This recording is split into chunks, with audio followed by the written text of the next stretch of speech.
నల్గొండ జిల్లాలో మూసీ ప్రాజెక్టు అధికారులు నిర్లక్ష్యంగా వ్యవహరించారు. ఎలాంటి ముందస్తు హెచ్చరికలు లేకుండా ప్రాజెక్టు గేట్లు తెరిచారు.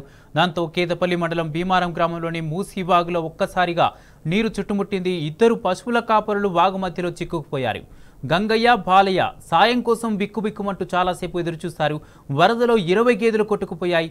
నల్గొండ ఎస్పీ ఘటనా స్థలానికి హుటాహుటిన సిబ్బందిని పంపారు. చిక్కుకున్న ఇద్దరిని పోలీసులు సురక్షితంగా బయటకు తీసుకొచ్చారు.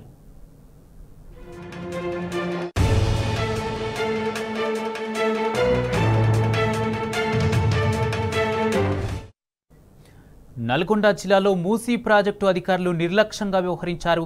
ఎలాంటి ముందస్తు హెచ్చరికలు లేకుండా ప్రాజెక్టు గేట్లు తెరిచారు. దాంతో కేతపల్లి మండలం భీమారం గ్రామంలోని మూసీ వాగులో ఒక్కసారిగా నీరు చుట్టుముట్టింది. ఈ అంశానికి సంబంధించి పూర్తి అప్డేట్స్ మా ప్రతినిధి రాము అందజేస్తారు. రాము, ముందస్తు హెచ్చరికలు లేకుండా అధికారులు గేట్లు ఎందుకు తెరిచారు? దానికి సంబంధించి పూర్తి అప్డేట్స్ ఏంటి? అలాగే వరదలో చిక్కుకున్న పశువుల కాపర్లు ఎలా ఉన్నారు? వాళ్ళ పరిస్థితి ఏంటి? కుమార్, ఈ రోజు ఉదయాన్నే ఒక్కసారిగా మూసీ నదికి ఉధృతంగా వరద ప్రవాహం వచ్చింది. హైదరాబాద్ వచ్చినటువంటి భారీ వర్షాలకు దీంతో దిగువ ప్రాంతాలకు ఎలాంటి హెచ్చరికలు జారీ చేయకుండా మూసీ డ్యాం అధికారులు 5 గేట్ల నుంచి దాదాపు 3000 క్యూసెక్ల నీటిని దిగువ ప్రాంతానికి వదిలారు. దీంతో పశువుల కాపర్లు, అదేవిధంగా అందరూ ఇసుక సంబంధించి, అదేవిధంగా చేపల వేటకు పోయిన వాళ్ళు కూడా మూసీ నదిలో చిక్కుకోవడం జరిగింది. సూర్యాపేట దగ్గరలోని భీమారం గ్రామంలో ఒక్కసారిగా వాళ్ళందరూ కూడా వరద చుట్టుముట్టడంతో ఎటు పాల్పోలేక ఒక కొండపైన, ఒక రాయి పైన కూర్చున్నారు. దీంతో అక్కడ ఉన్నటువంటి స్థానికులు పోలీసులకు సమాచారం అందించగా నల్గొండ జిల్లా ఎస్పీ, అదేవిధంగా డిఎస్పీలు అక్కడికి ప్రత్యేక బృందాన్ని పంపించారు. 2 పెద్ద జేసీబీని కూడా పంపించడం జరిగింది.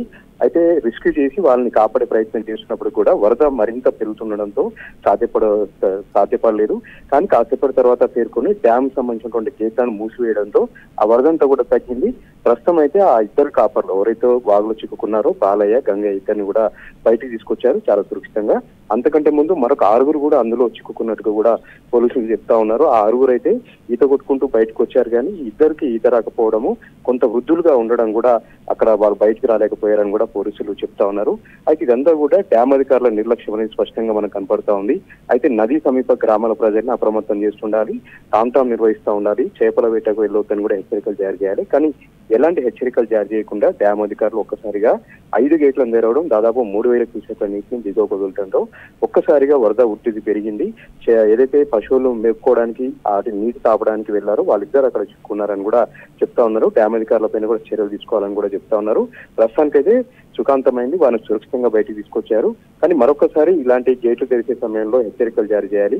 పశువుల కాపర్లు, అదేవిధంగా మేకల కాపర్లు, అదేవిధంగా ఈ మత్స్యకారులు ఎవరైతే ఉన్నారో వారెవరు కూడా నదిలోకి వెళ్ళవద్దు, పోటెత్తి ప్రవహిస్తా ఉందని కూడా అధికారులు చెప్తా ఉన్నారు. కుమార్, ప్రస్తుతానికైతే పోలీసులు వాళ్ళిద్దరిని బయటికి తీసుకొచ్చారు. ఏదైనా ఇబ్బంది అయితే వారికి వైద్య పరీక్షలు కూడా ప్రస్తుతం నిర్వహిస్తా ఉన్నారు. Kumar, right, thank you Ramu.